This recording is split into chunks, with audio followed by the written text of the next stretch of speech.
So this movie goes with the baffling decision to recast Marnie, the heart and soul of the series. These movies aren't the greatest. I have a bit of nostalgia for them, for the first three anyway, so I can't really hate them, but I still not the biggest fan of them. Third one was by far my favorite. First one had a lot of good going for it too. Second one was just okay.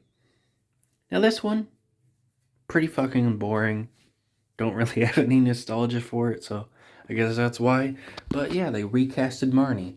I looked it up, and the original actor for Marnie was ready and willing, but they kind of fell out of talks and they just recasted her. They also get rid of the other sister. They mentioned her a few times in the beginning, but then they just kind of give up. She's apparently like touring space or whatever. Her character was doomed to fail in a long-running series because she was just supposed to be the cute little kid. And when she got older, they couldn't really do that role. Because in the third movie, she's only in 2 scenes, and she only has 1 line. In this movie, she has 0 scenes. She's just mentioned a few times in the beginning. And then, she doesn't make a single appearance. They also make the character from the third movie the love interest, I guess, because he's a bigger star now. It's a High School Musical, because I think it came out like 2 years before this movie did. So they brought him back. But not a single other one of the characters that was in the other movie.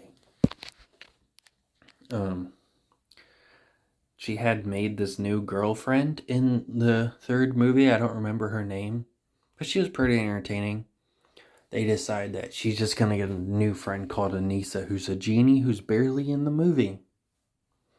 She's just kind of there. She shows up every now and then to talk to the side characters.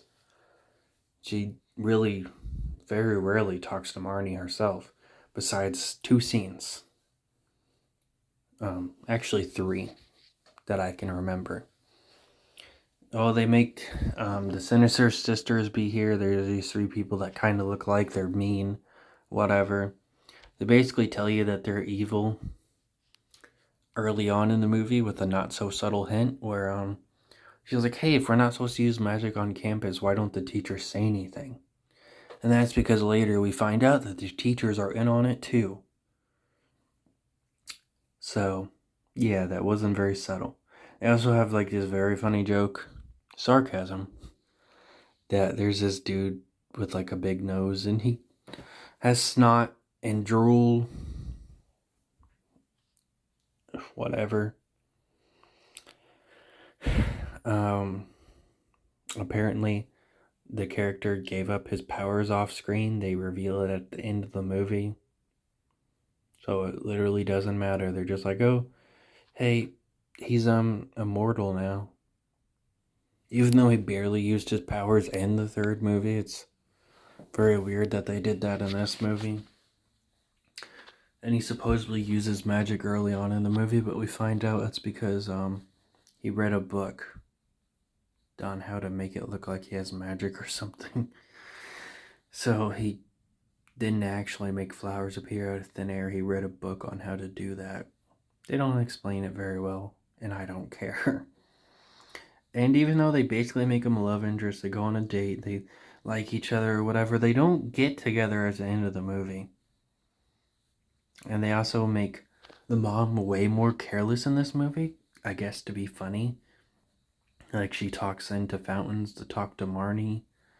She uses magic in a fucking store in front of an employee, where he tells her she forgot her bags, and she uses magic to float the bags to her, causing the only funny joke in the movie, where he grabs the microphone and calls in that he's about to have a meltdown, where he goes, meltdown on aisle 3.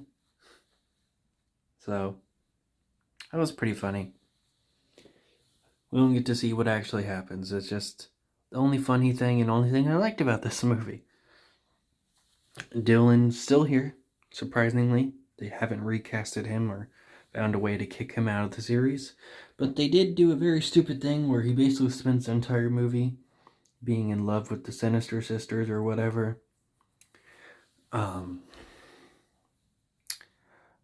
So she gives him the fucking amulet that can basically cause everybody to be turned into slaves and, just have this crazy power to just take over the fucking whole world.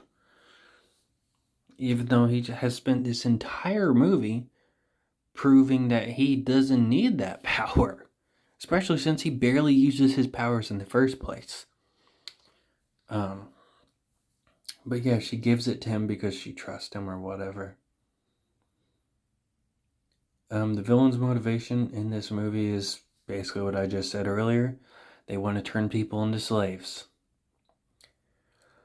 Fucking weird. That is by far the worst motivation in the series, and the third one didn't have very good motivation either, even though I really did like that movie. The villain's motivation in that movie fucking sucked, and it sucks here too. And that's it. They don't even really explain it. They just want to turn people into slaves because they're evil, I guess. Very weird.